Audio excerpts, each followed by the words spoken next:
Good evening, I'm Jim Lehrer. On the NewsHour tonight, full coverage of the jury decision to execute convicted Oklahoma City bomber Timothy McVeigh. A newsmaker interview with Federal Reserve Vice Chair Alice Rivlin. Political analysis by Mark Shields and Paul Gigot. And some goodbye words about and from Charlene Hunter-Gault. It all follows our summary of the news this Friday.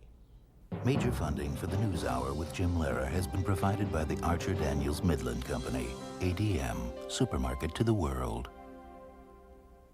And by New York Life, yet another example of New York Life's wise investment philosophy. And by the Corporation for Public Broadcasting, and by the annual financial support from viewers like you.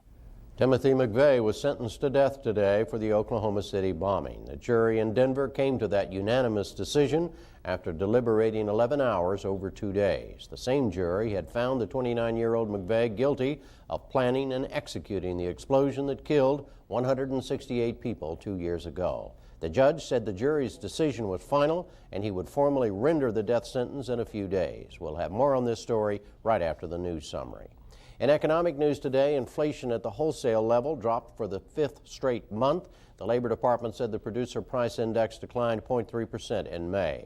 The absence of inflationary pressure sent the stock market to a 6th straight record session. The Dow Jones Industrial Average was up nearly 71 points to close at 7782.04.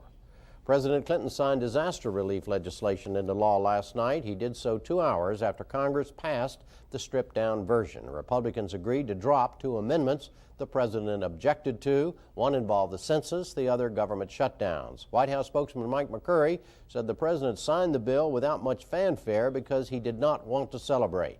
Look, in reality, this was not exactly a wonderful episode in democracy, was it? I mean, this was a long delay in getting necessary relief out to people and communities who have been waiting for it. So I think the president's glad that it's happened and that he was signed the bill and that aid is underway. But I don't think anyone will be particularly proud of this whole debate. McCurry also said the president would not sign the Republican tax cut plan passed by the House Ways and Means Committee last night. That bill would reduce taxes by $85 billion over the next 5 years. It includes a sharp reduction in capital gains taxes and a $500 family tax credit for every child under age 17. To offset some of the cuts, the federal subsidy for ethanol would be dropped and an airline ticket tax would be extended. Committee members rejected a higher cigarette tax and a tax on Indian gambling. The president met today with a new advisory panel on race. He will lay out a plan to improve race relations in the country tomorrow in a commencement address at the University of California in San Diego. The 7 panel members are expected to help Mr. Clinton compile a report on racial issues and develop policy over the next year. Mr. Clinton told reporters the panel had a big job to do. If you look at the rest of the world, all the wonders of modern technology are being threatened by the rise of ethnic and racial and religious and tribal conflicts around the world. We'll be in a unique position to show people, not just tell people, but show people they don't have to give in to those darker impulses. If we can create one America out of this incredible diversity we have. The Sergeant Major of the Army, Gene McKinney, will be temporarily replaced by his twin brother. The Army appointed James McKinney and another Sergeant Major to rotate in the Army's top enlisted post until sexual misconduct charges against Gene McKinney are resolved. He has denied the charges but has offered to retire with an honorable discharge. The Army also announced its sexual harassment hotline will shut down today. It will be replaced in about a month by an assistance line offering counseling and information to sexual abuse victims. And that's it for the news summary tonight. Now it's on to the McVeigh death sentence, Fed Vice Chair Rivlin, Shields and Gigot, and goodbye, Charlene.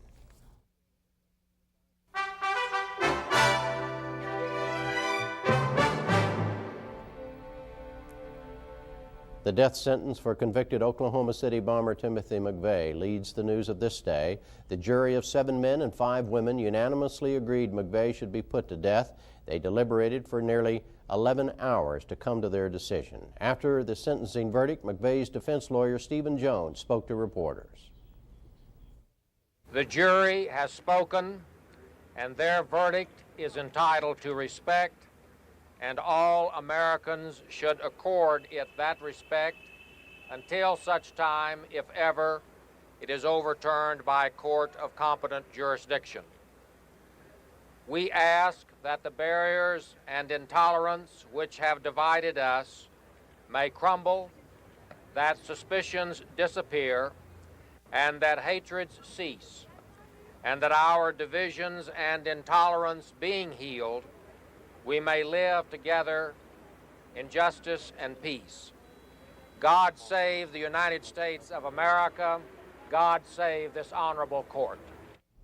Now we look at this verdict with three men who have been with us before during the trial. Time magazine correspondent Patrick Cole, who will be joining us shortly. He's been covering this story since the bombing itself. Jim Fleissner, a former federal prosecutor who has worked with two of the prosecutors in the McVeigh case. He's now a professor at the Mercer University School of Law in Macon, Georgia. And Dan Recht, president of the board of directors of the Colorado Criminal Defense Bar, now also a practicing attorney in Denver. Mr. Recht, the appeal process begins almost immediately in a death penalty case, does it not? Start us down the road.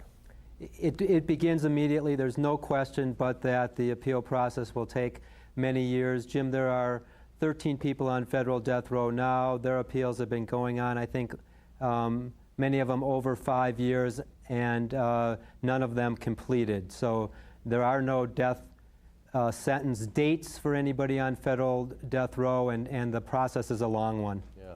And Mr. Fleissner, the federal death penalties mandate itself has not even been okayed yet, has it not? Approved yet by the Supreme Court? Hasn't gone there yet, at least. It is not. The law that this sentencing was held under went into effect in September '94 during the beginning of the conspiracy in the case, actually, and it has not yet been approved by the Supreme Court. However, there is a related statute that has been in effect since the mid-1980s relating to drug-related murders, and that one has been upheld by a series of federal courts. I see.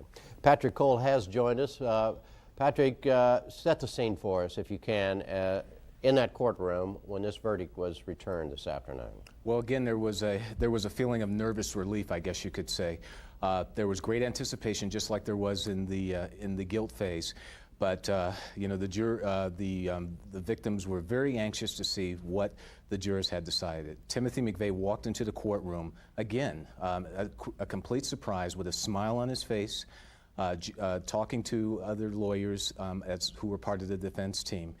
And but when Judge Maitch walked into the room, there was a great deal of silence. He read the verdict that the jury had delivered, and after reading the mitigating and aggravating factors, he said that McVeigh had been sentenced to death, and there was a great gasp that was heard throughout the courtroom. I think a lot of us expected it, but the reality has now sunk in that Timothy McVeigh has been sentenced to death. What was McVeigh's reaction, Patrick? Again, this is something we still don't quite understand, but he was just sitting there with his hands clasped. He just kind of looked around the courtroom. I think there was maybe a flush of nervousness.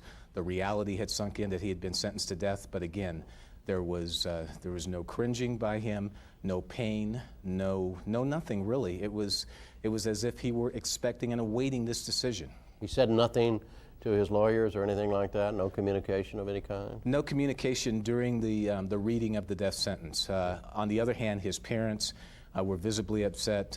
Mildred McVeigh was crying, her eyes were red. Bill McVeigh was looking down. It was, from my angle, it was tough to see his reaction, but it seemed that's his father, right? That's yeah. right. I'm sorry. That's his father. Yes. Right. Yeah. And the jurors themselves, once the judge had read their verdict, and then they polled them one at a time to ask them if this was in fact their verdict. How did they go through that? Well, basically, under the federal rules, what the judge must do is poll the jury, and he just asked each juror one by one, is this a correct statement of your verdict? And each one answered yes. And it was hard from my angle to see exactly what their reaction was, but they walked in, I believe, stone-faced is what the reports are saying, what my colleagues are saying, and also when they left the courtroom, they also walked out with very little expression. Some of them, I think, looked grim as they turned around the corner to go out of the courtroom. because I'm sure they were pondering the gravity of just what they had done. Now, as you said, before the judge read the verdict itself, the death sentence, he went through the answers the jurors gave to a series of questions, both on aggravation and mitigation. Aggravation for the death penalty, mitigation possibly against it. And just explain quickly what they said, and pretty well led to this conclusion, did it not? Yes, that's correct. Under the aggravating factors, the jury's vote on each of the issues that McVeigh had killed 168 people, that had committed a crime that was that created substantial bodily harm. The votes were 12-0 on all of the aggravating factors, so it was pretty clear from their vote that there was unanimity in how they saw the gravity of this crime. Yeah. All right, now back to Mr. Recht and Mr. Fleischner on what happens next. Mr.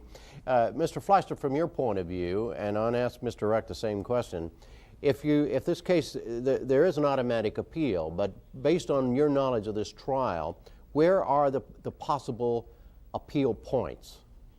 Well, there are going to be a number of points raised on appeal. I've read the transcript with an eye of an appellate lawyer, and there are going to be a number of issues the judge ruled on. Some evidence that was excluded at the trial, some of the rulings concerning the elements of particular offenses. However, my sense, my bottom line after looking at the record and thinking about these issues is that even if there were some mistakes made in the trial, and there always are in a trial of this magnitude, there's going to be nothing that's going to be reversible error in the case. Yeah. How do you read it, Mr. Recht? In a similar fashion, the only issues have to do with evidence that Judge Mach didn't let the defense present. Excluded evidence about the FBI lab, some of it, excluded some evidence about another potential conspiracy, but overall I agree completely. This case is not going to get overturned. It was a strong prosecution case. If anything, the appellate courts will say it was harmless error, whatever error they find. You're going to find the guilty verdict upheld by the court. If anything, there might be some issue with regard to the death penalty phase, but frankly, I can't even point out to you what that is. Yeah, but would you not agree then that the appeal process will be based on whether or not this man should be executed, right, rather than whether or not they prove the case against him? No, they'll be contesting both areas. Yeah. Mr. Fleischner, what do you think about what will be the focus of the appeal? I mean, beyond the point that you just made, that you didn't see anything in the record, that any mistakes that the judge made. So then what are they going to be talking about for 3 or 4 years during this appeal? Well, there are going to be some issues about evidence that was excluded, as was just mentioned. Yeah. There may be some revelations yet to come. I don't know of any, of course, but some of the time evidence comes to light after a trial and the defense says, well, we could have used that. Some of the time there are even accusations that someone in the government held that evidence back. So there may be issues like that that will come up. I can tell you from looking at all the pretrial litigation that the defense turned over every stone in this case. They filed every objection and every motion conceivable in the case. And so even if each one of these individually doesn't have a lot of merit, it's going to take appellate courts quite a while to go through the substantial record of the case and sort all of it out. Mr. Recht, there is also, particularly in death penalty cases, sometimes on appeal, lawyers make the point that the defendant didn't get proper representation. He wasn't vigorously defended. Would that be a legitimate case to make in this case? I don't think it would be legitimate to the extent I don't think it will win the day. Will that argument be made? It often is made. I wouldn't doubt if it will be made in this case. I personally think that the defense tried their darndest and had very little to work with, and I'm not prepared to say they were ineffective. It seemed as though they were quite competent and worked very hard. But will it be raised? I guess it will be raised. Yeah. Patrick, what have you picked up there around the lawyers about how this case might be appealed and what the points might be made? One of the options that I think the defense has is that they can file a motion for a new trial under Rule 33 of the Federal Rules of Criminal Procedure. I hear that there's talk of doing that. There's also talk of an appeal. But I think within the next couple of weeks, we'll see exactly what they're deciding. I think they're basically looking at their strategic options. And once they do that, then they'll go from there. But those are the main options, I think, right now that are being talked about. Mr. Fleischner, let's assume that everything, that this verdict is upheld, as Mr. Rex said, that he thinks it will be, and let's say that it is, that there are no fatal errors are found that made by the judge or anybody else, how long could it possibly take from now until Timothy McVeigh is actually executed? Well, after the direct appeals, that's to the 10th Circuit Court of Appeals, the Federal Appellate Court, and then on to the Supreme Court to ask them to review it. After that is over, there's a second round of appeals, so-called habeas corpus petitions being filed. There's a new law in the books as of 1996 that will somewhat streamline that process. But I think even with the new law in the books in 1996, that we're probably talking a 3 to 6 year time range for all the appeals to play out. You would agree with that, Mr. Reck, 3 to 6 years? I think it could be a little longer, but that's generally right. You know, and another odd thing that could happen is that McVeigh could say, I don't want to appeal. I want to be executed. The last federal execution in 1963 was that exact situation. The defendant said, I don't want to appeal, do it. And McVeigh has acted very strangely throughout this trial, chose not to allocute, chose not to address the jury, chose not to show any emotion, and it wouldn't surprise me after all of that if he chose not to appeal as well. But I don't have any reason to think that beyond what I've already said. But if he does, in other words, that is his option. I mean, there isn't an automatic process that appeals it on his behalf, whether he wants it done or not in a death penalty case? For example, in Colorado, there is an automatic appeal. I don't believe that's true in the federal system. Okay. Patrick, back to you finally. The jurors were impaneled and they did all of this anonymously. In other words, you as a reporter in the courtroom do not know the names of these 12 people, correct? That's correct, but some members of the media already know. I guess one of the news organizations had hired a team to identify who these jurors were.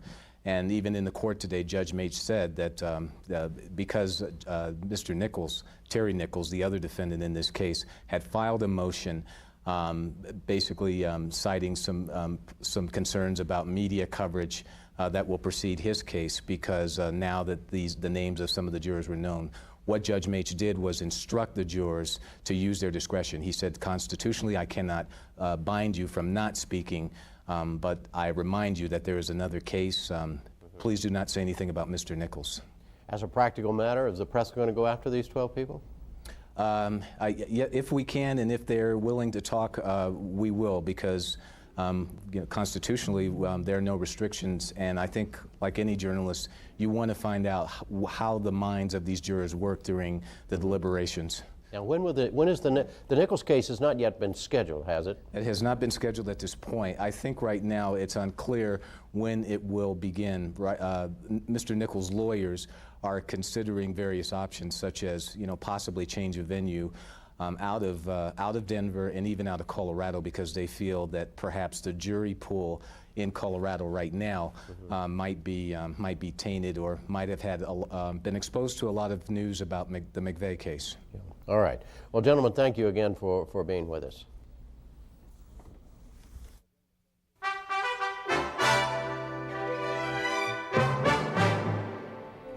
Still to come on the NewsHour tonight, Alice Rivlin on the economy, Shields and Gigot, and Goodbye Charlene.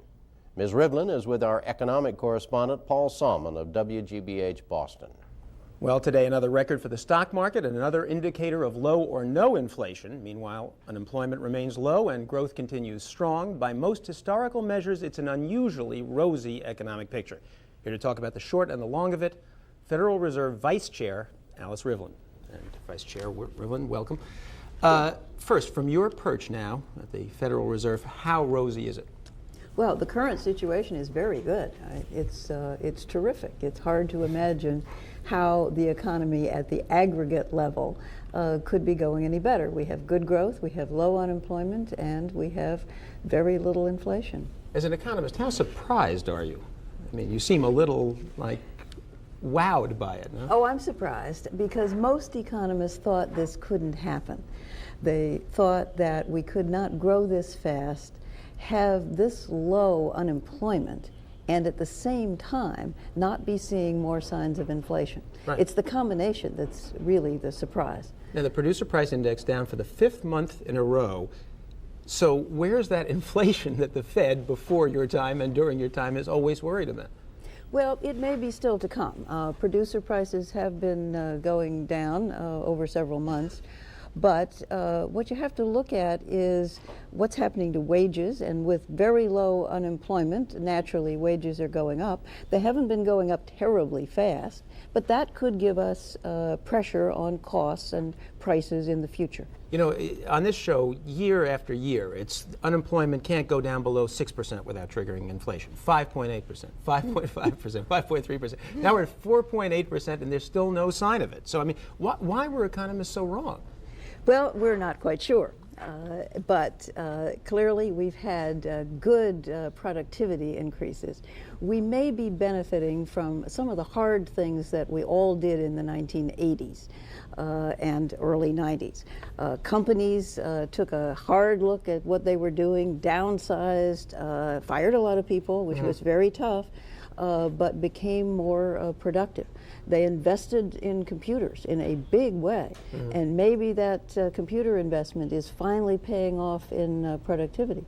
We got the budget deficit down, and the Federal Reserve actually did some tough things too. In '94, they raised interest rates and slowed down the economy a little bit, so we didn't get a runaway situation with inflation. Well, do you think that the world has fundamentally changed economically? I mean, these are more proximate causes, but I mean the idea that there are so many people driving down wages around the world because there are more people than there are jobs at, the non-skilled level, for example.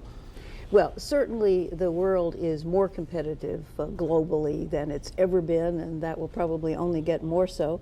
And we are competing. We are competing very well, the United States economy, but that does have a tendency to hold down prices and indirectly wages. So do you think there's a sort of a sea change that's gone on, or? Well, hard to know whether it's a sea change, but yes, I'm an optimist. I think we may be in for, if we're careful, a good long period of very good growth.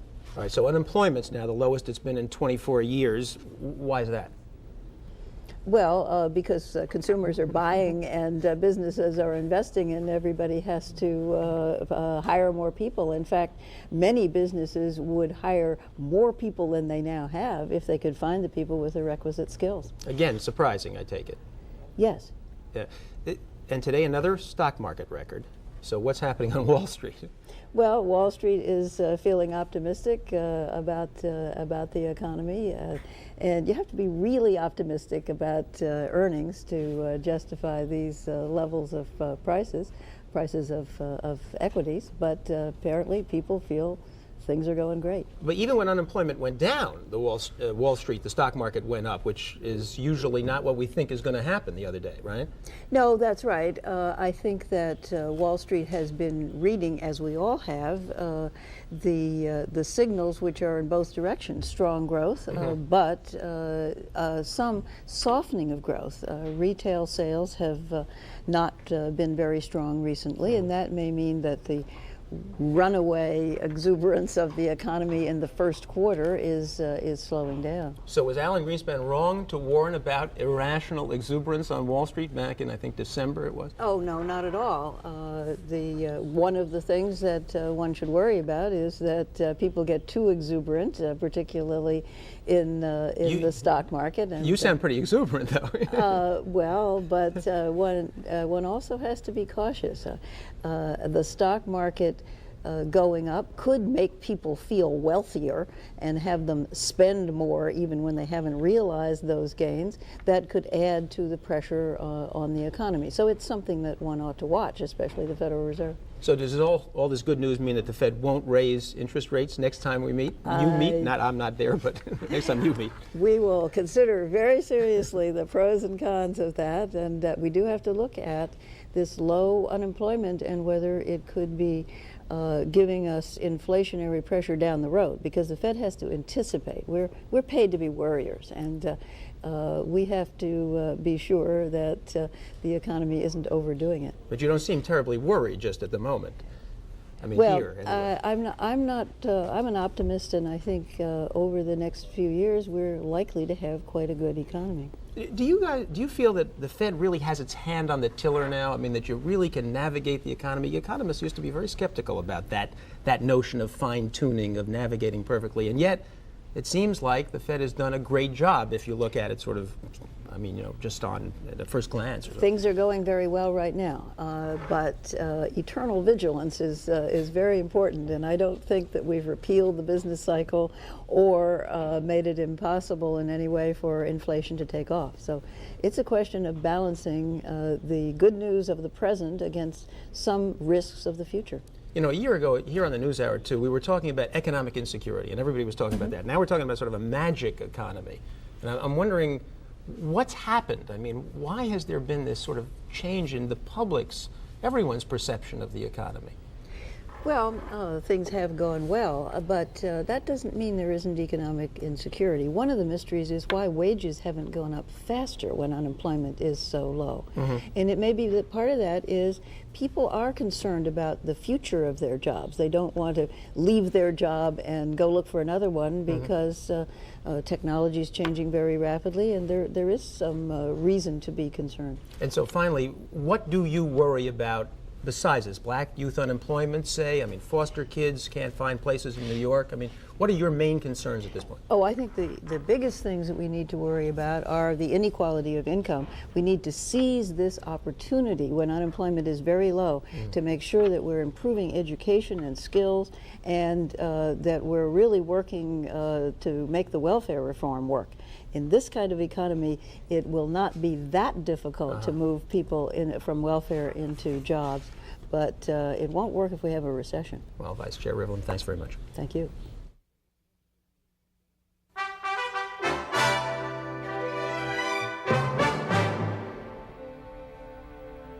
Now to Shields and Gigot and to Margaret Warner.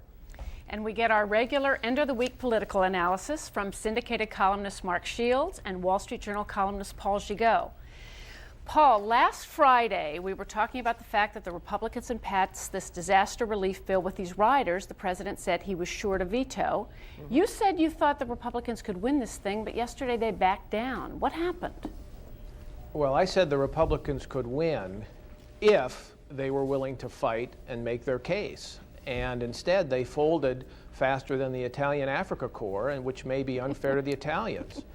I mean, if you're going to get into a fight with the President of the United States, who they knew was going to use the bully pulpit against them, he had advertised that.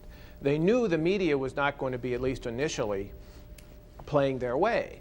If you're going to get into that kind of a fight, you have to play to the end. You have to make your case, set it up for a week in advance, and then make it for a week or two or three so that people understand the choice that really was at stake here, which is they didn't want to shut down the government.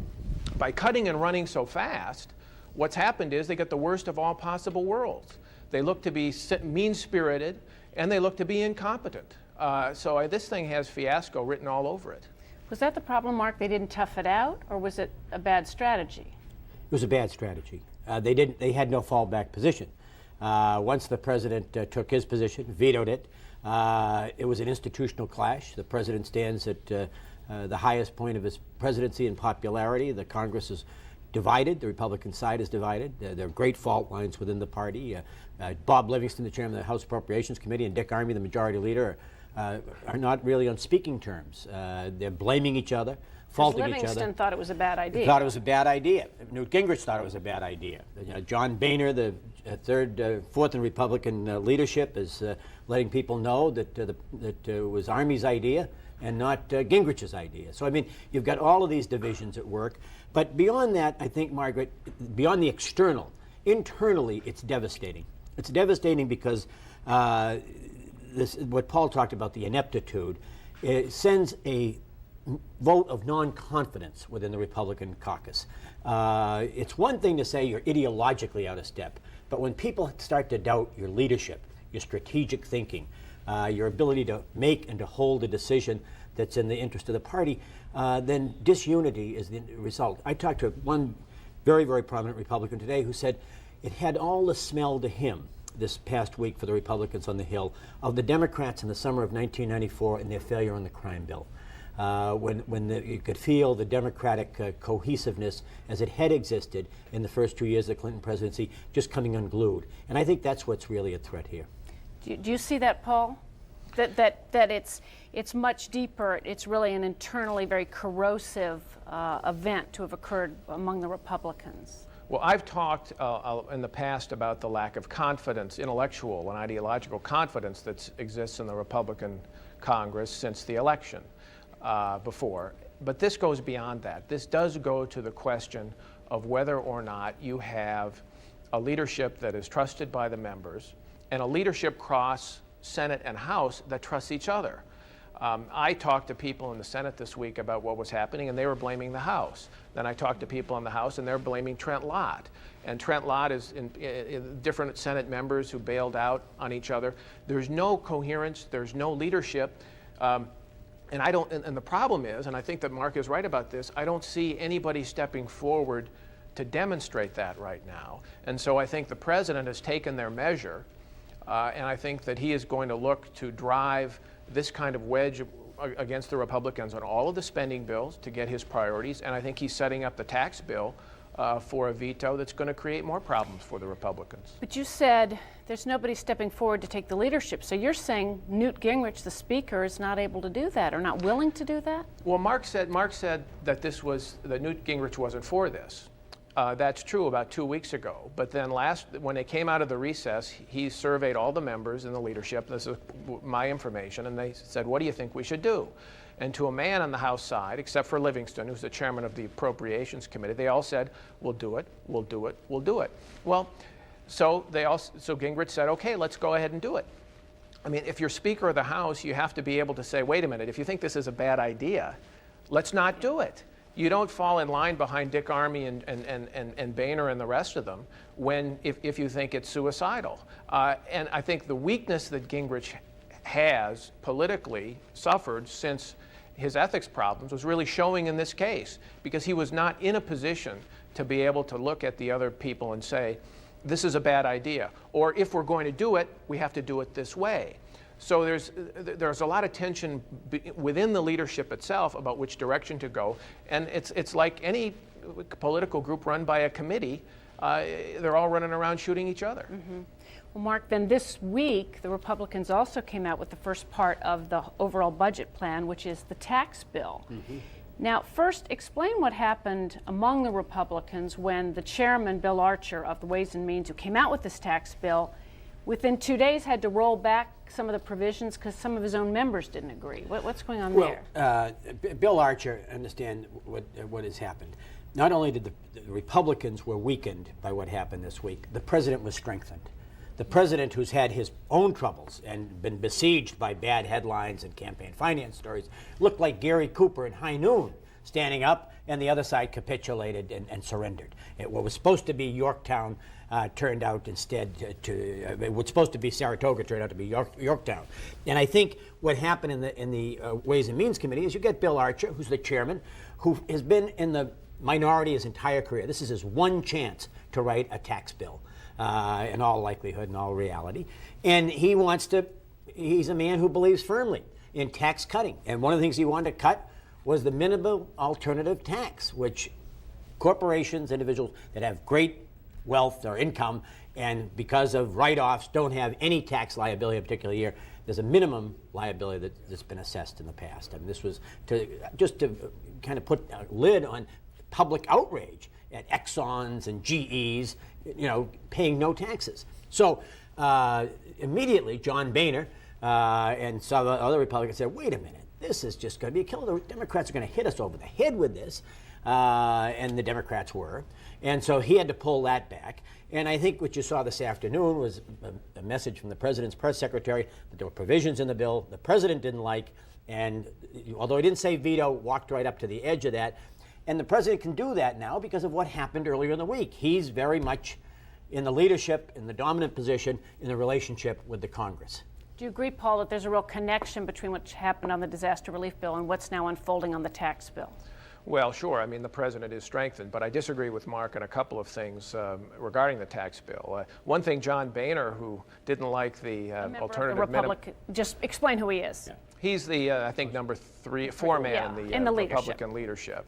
He said that what Archer proposed was good policy, but we just couldn't do it because it was bad politics. And I think Archer understands that corporations, by and large, don't pay taxes. They pass it along. They collect them, pass them along to customers and shareholders and employees and lower wages and so on.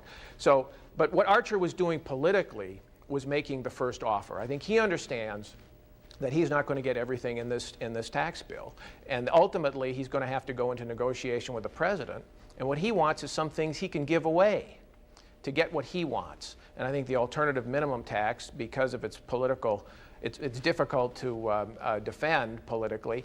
They, even if it is good policy, what they do is, I think that's something that Archer, in the end, is going to be able to say, be able to give it to the president so that when they work out a negotiation, they can come to some kind of a deal. All right, well, thank you both very much.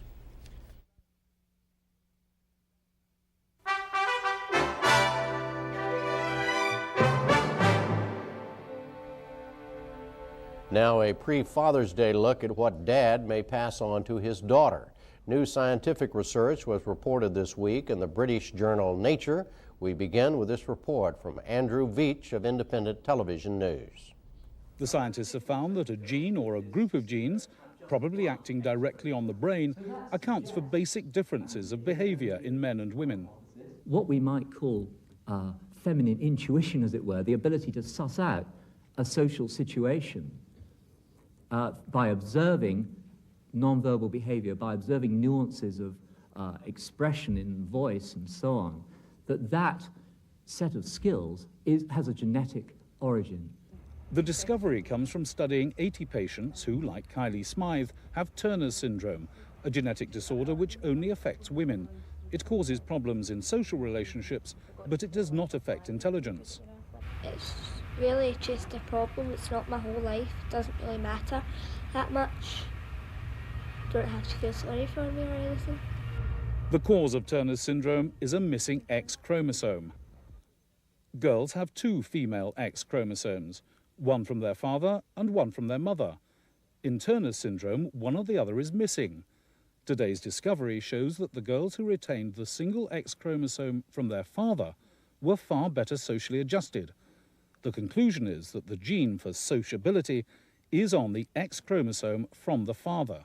Females are, as it were, genetically programmed to pick up socially appropriate behaviors in much the same way that we're programmed genetically to pick up language. I mean, nobody teaches us language. We learn how to speak our native tongue by observing other people.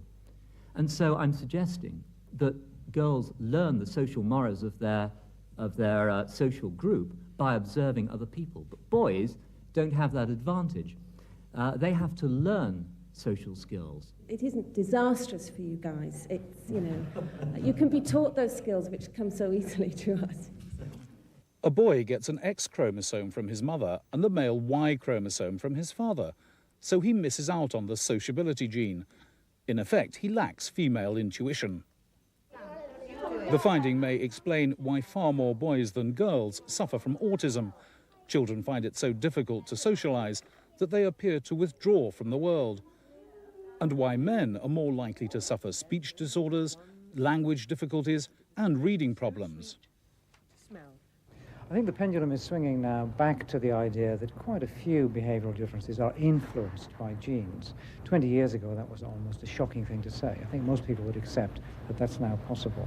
But we've got to remember that because something's influenced by genes, that doesn't mean to say the environment is not important. They're not separate, they always act together. The lack of a sociability gene means boys have to be taught how to behave. They are therefore more open to influence by a dominant personality. That, say the scientists, makes them better material for teams or indeed armies. Perhaps that's why the gene evolved this way. Unsociable men make better soldiers.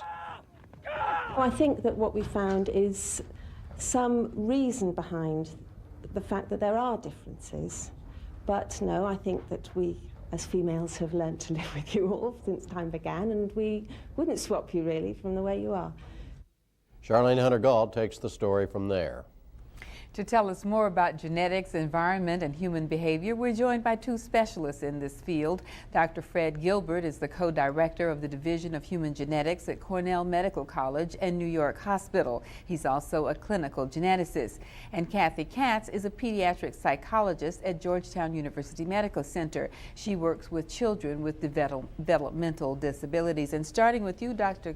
Gilbert, what do you see as the significance of this genetic study? Well, it reinforces the argument that genes contribute to behavior, and it does provide a little impetus for the argument that genes may affect the gender differences that we see in boys and girls. So how does it exactly affect our understanding about human behavior? Well, it doesn't define, or it doesn't affect our understanding in that we haven't identified the gene and we don't know what its function is. It's an observation. And like all observations, it's subject to proof, to repetition, and expansion. This is a study based on a relatively small sample, 80 some odd cases, and also the substrate are children with Turner syndrome. So they're not normal, in quotation marks. They're individuals who already start out with a biological problem, the fact that they have only one X chromosome, and they have hormonal differences from other girls at the same ages.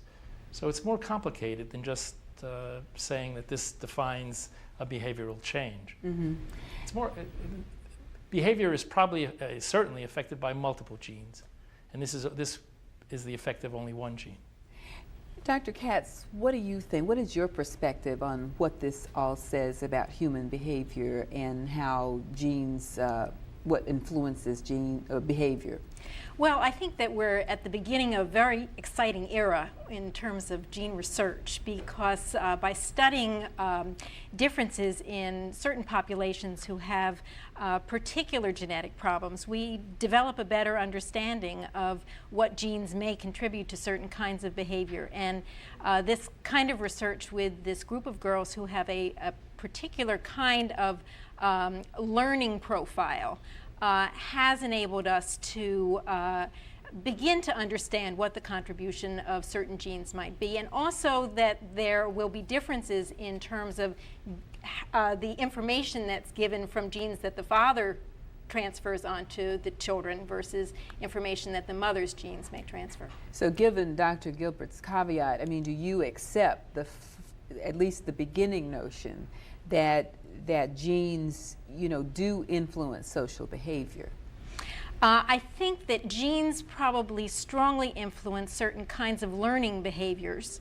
Whether it's specifically social, I'm not sure yet. I don't know that we can make that jump from the findings of this study, because the girls that they looked at have a very particular learning problem, and it's not specifically social. Right. That's the point that Dr. Gilbert Yes. just made. But Dr. Gilbert, there's always been this debate about nature versus nurturing. That is, whether the environment contributes more to behavior or or genes. Where does this finding, however narrow it is in terms of the study, where does it place that debate now? Doesn't change it. The debate will still go on, and environment obviously affects the way these genes the word is the modulation of behaviors. Genes contribute to that, environment affects that, they interact in a way that we don't understand at this point in time, and there are many genes that contribute to this, not just a gene on the X chromosome. But in the tape piece, one of the people said that, here is the beginning of a pendulum swing back to the notion that behavior is influenced by genes. Do you see a pendulum swinging back? Well, I don't think the pendulum ever moved. I mean, the question is whether you're really arguing about genetic determinism, whether you're thinking that genes absolutely determine or define your existence and limit you, as opposed to genes contributing to a total picture. They're only one aspect. Environment and the society in which you're brought up in, the number of siblings you have, they all affect the way you actually evolve. So genes are a part of this, but they're not the final and absolute determinant. What possibilities then, Dr. Katz, do you think that a study like this offers? What does it open up for scientific inquiry? Well, it's beginning to help us better understand what areas of particular chromosomes may contribute to what kinds of behavioral differences. And by being able to tell nowadays, which we couldn't do just a few years ago, whether the information has come from the mother versus the father, that this gives us some better ideas of which kinds of traits may be linked to specific kinds of sex chromosomes. And so what practical application do you see this having, Dr. Gilbert? Practical, I don't know. But I do agree with Dr. Katz that what this leads you to is the ultimate isolation of the gene itself. And once you have the gene in hand, it is hoped that one will be able to determine what its function is. I mean, ultimately, what these genes probably do is alter the wiring diagram in the brain in some way that we don't completely understand now. Alter what? Alter the wiring diagram in the brain. Now explain and that that briefly. is affected by the environment or modulated by the environment to produce the final behaviors that we see. What we want to try to understand are what these genes are, how many there are, and how they do interact with each other. So that as we approach Father's Day this coming Sunday, what message does this send to fathers or about fathers? That they're very important. Obviously, they contribute half of their genes to their children, and that their genes are as valuable, including their X chromosome, as their Y and the other chromosomes that they contribute. What do you think, Dr. Katz? Well, I think fathers should appreciate that they are making a major genetic contribution, but I think it's probably equally as important that they make an important social contribution of their own to their children, that they are involved with them personally. Briefly, Dr. Gilbert, does this mean that men, boys, are doomed to be less social, or can things change if this proves to be the case? If the research proves what you think? No, because behavior, again, is determined by societal constraints and learned behaviors and the environment in which you grow up. So that's not going to change. Now, whether you feel you have to impinge more on a boy because, or limit him more because he may have this genetic difference, I don't really know. All right. Well, Dr. Gilbert and Dr. Katz, thank you.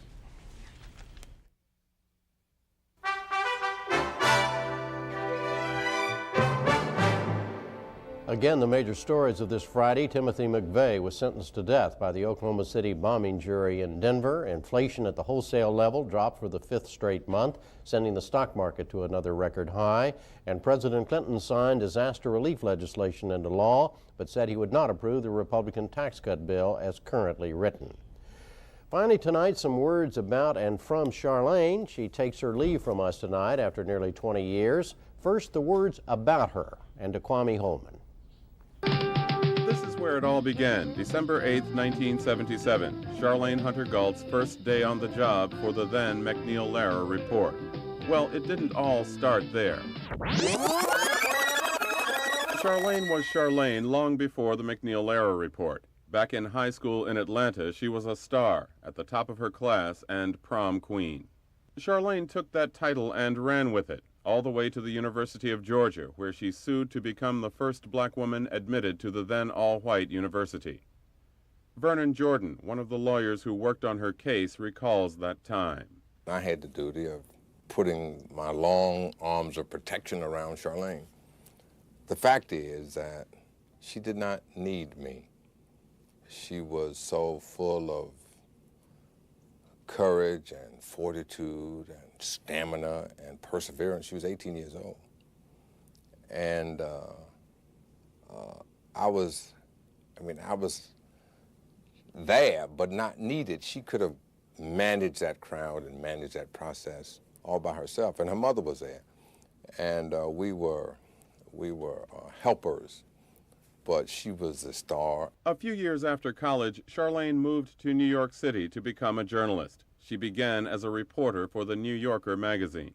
In 1967, she worked for WRC-TV in Washington as a reporter and anchor, and in 1968 became an urban affairs reporter for the New York Times.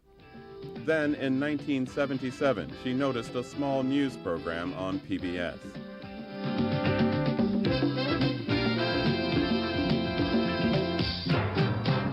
Tonight, a look at this argument surrounding buses, the least glamorous and chic of all modes of transportation. Charlene Hunter Galt is sitting in for Robert McNeil in New York tonight, as she will be regularly from now on when either one of us is gone. It's her debut, in other words. Charlene, welcome. Thank you, Jim. As you said, not everyone looks on the bus industry plight with sympathy. From there, Charlene anchored and reported from the field for more than 19 years. Here in Georgia, in the rural areas, whole towns are shutting down. She did not limit herself to just one subject area. Down these mean streets of Harlem, a quiet little miracle is going on. Poverty, race in America, youth violence. I might say 1, 2, 3, Jazz, science and medicine, and interviews with historical figures. She pursued stories all across the globe.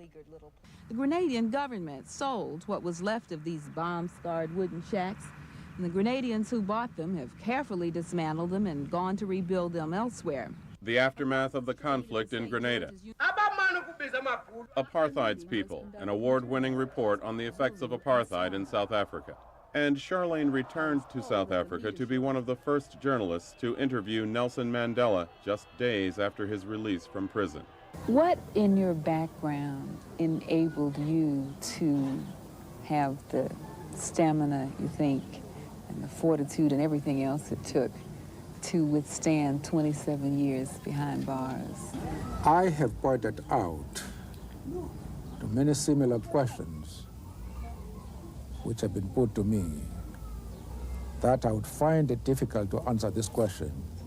We received a tremendous support, both locally and from overseas. The war started. What changed in your life? Everything changed. She was there when America went to war. Have the people suffered a lot because they haven't had the food? And when soldiers went to build peace in the African nation of Somalia. There, like other places, Charlene did whatever it took to get the story. And even without speaking the language, she made an indelible impression on the people of Somalia. And in 1994, she covered one of her biggest stories, reporting from the South African elections. She was there the night Mandela declared victory. Meanwhile, after Mr. Mandela spoke, it just seemed as if people came out of nowhere. Black South Africans have poured into the streets in the thousands. Charlene's accomplishments in her more than 20-year career in journalism stand out for those in the profession and for many outside. To most of us, nature has assigned modest tools with which we must try to chisel inch by inch a useful and productive path through life. Modest tools in the hands of most of us barely manage to sometimes get the job done, even modestly. Sometimes ourselves and our tools are insufficient to the task. Sometimes, on the other hand, there is you, Charlene Hunter Galt, who wasn't assigned modest tools like the rest of us. Nature had to go and overload you with a great personality, a ton of talent, a smile that lights up the world, and a presence on the home screen that seduces us instantly. May the wind be at your back in all your undertakings, and for me, tell Mother Africa that primal memory is at work on her behalf in all of her children's children. The very best to you. Charlene Hunter Galt departs for South Africa this weekend. She will join National Public Radio as their bureau chief in Johannesburg. Now some words from Charlene. I not only want to thank the star in the tape piece for that lovely farewell, but all of you NewsHour supporters who've been the real stars of this show and in my life for the past 2 decades. For indeed, with your cards and letters and sometimes chance meetings in airports or other public places, with your praise and your always careful, constructive criticism, you have illuminated my path to ever-expanding journalistic horizons. No matter where in the world I have been, I have always tried to take you with me. And I have worked with the support and encouragement of a first-class group of colleagues whose highest priority has always been, and I know always will be, providing you with good news, even when the news, alas, is bad. To them, I leave my deepest gratitude. And while I leave this program tonight, I go with the confidence that I take a piece of it with me, the good that has come of this collaboration with them and with you. It will follow me to my next horizon, a challenging continent called Africa. where I hope you'll join me, as always. Amen, Charlene. There really are some things that never end. The relationship between Charlene and this program is one of them. She'll always be here with us and thus with you, the audience, because she helped create what we do and the way we do it. We'll miss her presence, her spirit and verve, her get up and move out drive, and that special brand of reporting she brought to every story. You'll only get to run into one Charlene in a lifetime. We're so happy it happened to us for nearly 20 years. We wish her well in South Africa and everything she does, now and forevermore. And we'll see you online and again here Monday evening. Have a nice weekend. I'm Jim Lehrer. Thank you and good night. Major funding for the NewsHour with Jim Lehrer has been provided by the Archer Daniels Midland Company, ADM, supermarket to the world. And by New York Life, yet another example of New York Life's wise investment philosophy. And by the Corporation for Public Broadcasting, and by the annual financial support from viewers like you.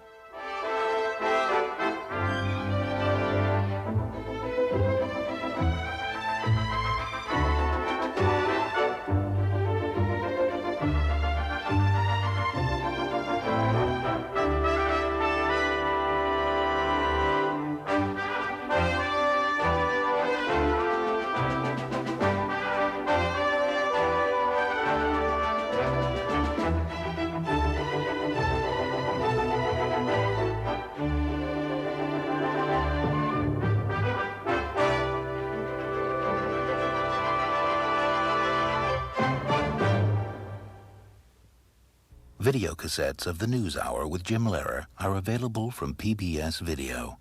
Call 1-800-328-PBS-1. This is PBS.